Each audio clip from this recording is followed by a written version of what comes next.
Welcome to Snyder's Inc., where the fun never ends.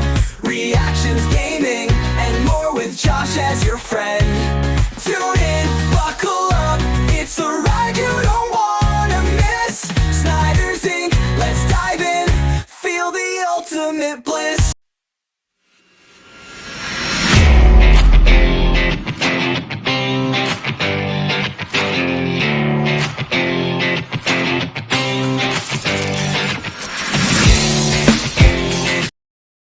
Hello everybody, welcome to Snyder's Inc. and today we have got a wrestling reaction. This is the 10 worst pay-per-view main event in WCW history.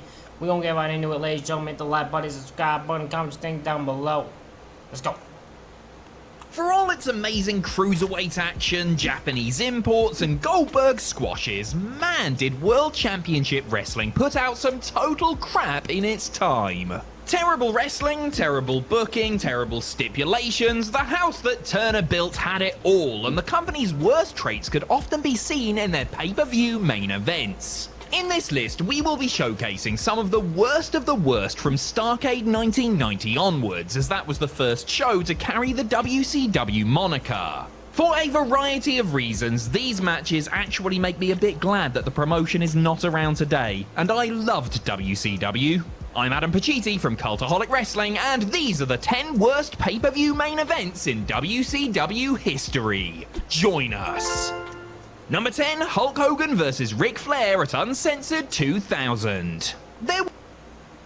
This was a dream match, people, and they had their match in 96 that drew a bunch of ratings, but 2000 is a different time, and Rick didn't care, and Hogan didn't care about being in WCW, which just led to neither of them wanting to do in the match. Give me a second, I'm just gonna turn the light on quickly. Here, on here, there we go. Now you can see my stupid little face, and we gonna tell you that 2000 was a bad year for both these men.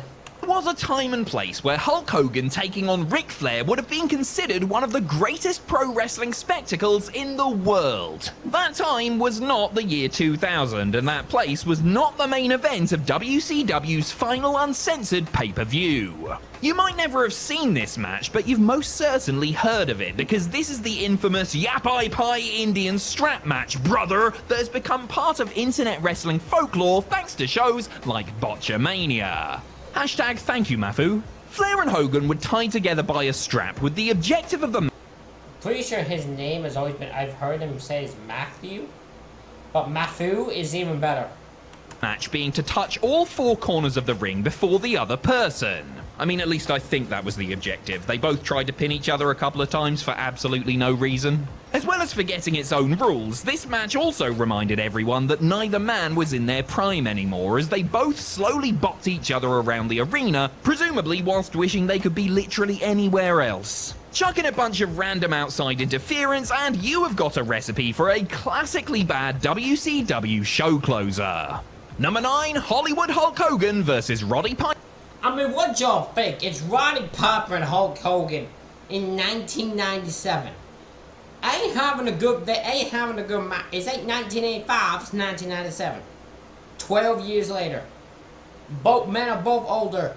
They ain't gonna be having no damn bangers.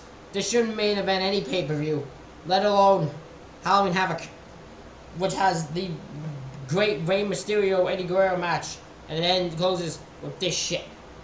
Piper at Halloween Havoc 1997. Around a year after Starrcade 1996, where Roddy Piper had beaten Hollywood Hogan in a match not for the world title, the two legends would face off again in another match that was once again not for Hogan's title. Nobody ever accused Piper of being smart, did they? At Halloween Havoc 1997, Piper and Hogan battled inside a giant steel cage that definitely didn't just exist because Hell in a Cell had debuted about 3 weeks earlier. These two middle-aged men awkwardly fumbled around inside the structure as a bunch of fake stings watched on from the outside for some reason. The majority. Oh, this is when Macho Man destroys his legs pretty much, doesn't he? Because he jumps off the cage and no one tries to catch him at all. Fucking poor bastard. majority of both performers' offense boiled down to punches and kicks, which would have been acceptable 10 years earlier, but not on the same show that included Rey Mysterio and Eddie Guerrero's revolutionary cruiserweight title encounter. To top this terrible headliner off, Randy Savage hit an insane dive off the top of the massive cage that Hogan was supposed to catch. Did he? Did he balls? Poor Macho Man's knees were never the same. Oh, and Piper won again, by the way, but he still wasn't the champion. Cool. Number 8, Team WCW versus NWO versus NWO Wolf.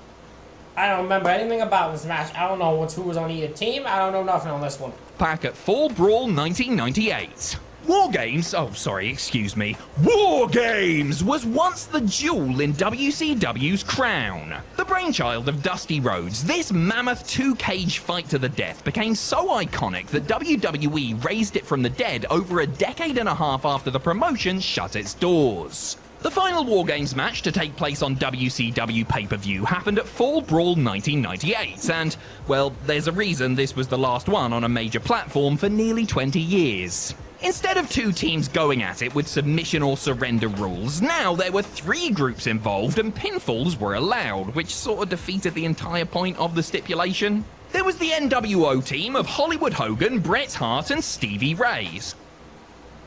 One of these things just doesn't belong here. One of these things just doesn't belong here. Poor freaking Stevie Ray.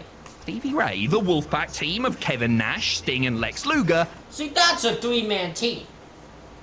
That's a 3-man team. And Team WCW with Diamond Dallas Page, Roddy Piper, and the Ultimate Warrior.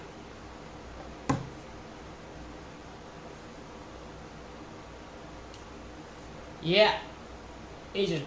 That's a shitty match right there. Yeah. This main event eventually devolved into a big sloppy mess, with Warrior only showing up right at the end to brawl with Hogan. DDP got the win for his team, but nobody cared. They were just glad that this nightmare was over. Number 7, Hollywood Hulk Hogan and Dennis Rodman versus Lex Luger and the Giant at...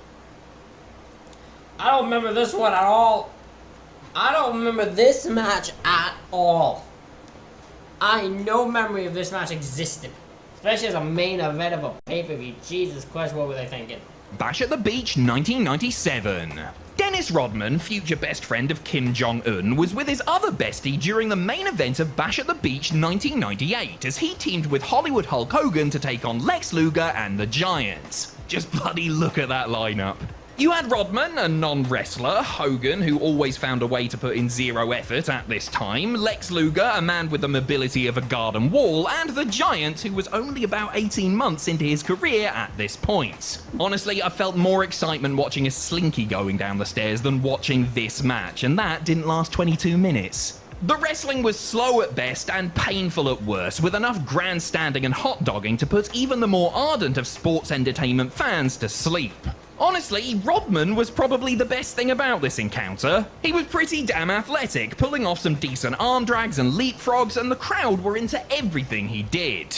Unfortunately, that wasn't enough to make up for what was an agonizing main event. Hey, at least Luger got to tap out Hogan, which was a rarity. Number 6, Hollywood Hulk Hogan and Dennis Rodman versus Diamond Dallas Page. This match is actually terrible. Like, it's really bad. Really bad. I wonder what the fan base thought after this match. Or were we just unaware of just how actual bad they were? Agent Karl Malone at Bash at the Beach 1998. Hey, welcome back, Dennis. At the 1998 NBA Finals, which I'm told has something to do with basketball, Rodman's Chicago Bulls took on Karl Malone's Utah Jazz in one of the most famous series of matches in the sport's history. WCW attempted to capitalize on this by booking the 2 stars in the main event of that year's Bash at the Beach, only instead of a slam dunk, they hit the rim and sent the entire basket crashing to the floor. Malone was paired up with Diamond Dallas Page, whilst Rodzilla once again teamed with Hogan. What could have been a simple match that masked the celebrity's limited in-ring skills dragged on for an agonizing 23 minutes, stuffed with a bunch of NWO interference that it just didn't need. Sure, Malone hit a couple of nice diamond cutters, but did anybody really need to see the 2 non-wrestlers hog the main event for quite this long? It might have drawn some new eyes to the product, but those eyes would not have liked what they saw. Number 5, Diamond Dallas Page and Jay Leno versus Hollywood Hulk Hogan. No, this was not the main event, was it? No. I knew Jay Leno had a match, but I wasn't aware it was the main event of a Hog Wild. God damn. WCW, you had no shame. You had no fucking shame whatsoever, did you? You just booked whatever was in the main event. Hogan and Eric Bischoff at Road Wild 1998. The main event of 1998's Road Wild, WCW's annual trip to the Sturgis Motor Rally, was another terrible tag team match, pitting Hollywood Hogan and Eric Bischoff against Diamond Dallas Page and talk show host Jay Leno. What the hell are you doing here? Eazy-E had been making fun of Leno's show on WCW programming, which was what led to the late-night comedian teaming up with DDP to seek his revenge. In reality, Bischoff was just after more of that sweet mainstream exposure. Let's see how that went. Malone and Rodman were both professional athletes, whilst Leno had made his fortune sitting in a comfy chair. This was not the best preparation for a wrestling match, and it showed as the Tonight Show star hit some of the worst punches in wrestling history. Hogan and Page could have carried this to a passable match, but they just spent their time in the ring mouthing off. The two wrestlers eventually took each other out as Leno pinned Bischoff with his shoulders about 3 feet off the mat to bring this miserable experience to a merciful end. Number 4, Goldberg versus Chronic at... I mean, look at this. Look at these. Look at the people in here. It's Goldberg and it's Chronic. The tag team. What the fuck did you expect this to be? This ain't gonna be no class. This gonna be a shit store. Halloween Havoc 2000. For the only match on this list not to feature Hulk Hogan, we go to the 7th to last pay-per-view WCW ever did. The main event of Halloween Havoc 2000 was supposed to be Booker T taking on Scott Steiner, but it was replaced by Goldberg taking on the tag team of Chronic because, in kayfabe, Bill needed time to heal up after being attacked beforehand. If Goldberg were to lose this battle, then he would be gone from WCW forever. High stakes then, so how did the match go? Well, Goldberg won in less than 4 minutes, pinning both Bryan Adams and Brian Clark, making them look like total chumps. After all that fannying about, after delaying the match right until the end of the show, this whole charade was over and done with in less time than it takes to go to the bathroom. So what was the point? Why was so much focus put on Goldberg losing if he was just going to win so comfortably? The fact that this baffling decision came after a night of all-round dreadful anti-entertainment certainly did not help things. Number 3, Hulk Hogan versus The Butcher at Starrcade. Piss off this whole match. Piss off Brutus Beefcake in a main event of a pay-per-view, especially a Starrcade. Piss off Hulk Hogan and to get his friend's job. Piss off all of this. This entire match is fucking shit. Total unadulterated shit. 94. You can say a lot of things about Hulk Hogan, and I have, but you cannot say that he doesn't look after his friends. Yeah, we're talking about you, Ed Leslie. Wherever Hogan went, Beefcake was sure to follow and was usually on his way to a massive payday.